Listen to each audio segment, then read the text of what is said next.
Le temps presse, évitons le stress, alors on décompresse. Bienvenue dans les news de Madame, Monsieur, bonsoir.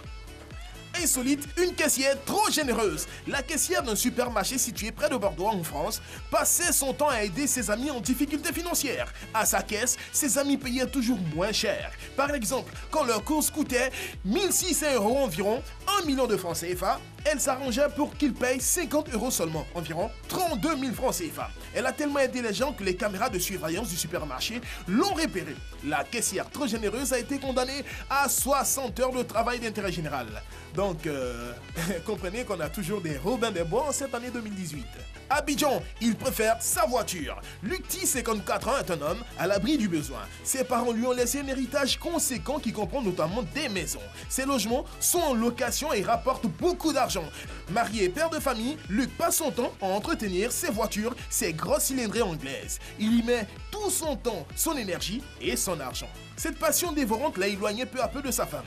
À la maison, Luc fait le strict minimum quand il s'agit de dépenser pour sa famille. Mais il est très généreux quand il s'agit de réparer ses voitures de luxe ou de les embellir.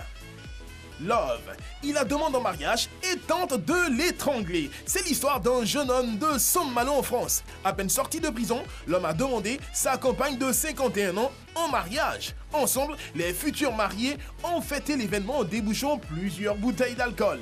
Au moment d'aller se coucher, l'homme a malencontreusement marché dans la crotte de leur chien et il a sali les draps. Énervé, la femme l'engueule avant de lui jeter sa bague de fiançailles à la figure. L'homme s'est mis en colère à son tour et il a tenté d'étrangler sa future femme.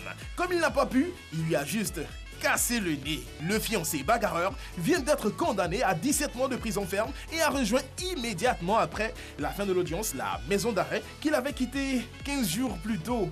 Terminons avec Trinité et Tobago, enterré avec ses bijoux et sa voiture. Chiron Soukdeo était un homme d'affaires prospère. Il était concessionnaire automobile et agent immobilier. Malheureusement, il a été assassiné le 26 mars dernier à l'âge de 33 ans. Pour son enterrement, on lui a mis des bijoux en or partout sur le corps. On a mis sa paire de bottes préférées dans son cercueil. Mieux, on a mis Sharon dans une des voitures de luxe qu'il aimait. Mais toute cette débauche de richesse ne va profiter à personne, oui, puisque le millionnaire décédé sera incinéré et tous ses objets de valeur brûleront avec lui. Ah ouais, lui aussi, il pouvait quand même faire don nécessité ou bien. Le temps presse, évitons le stress, alors on décompresse. C'était les news de Madame, Monsieur.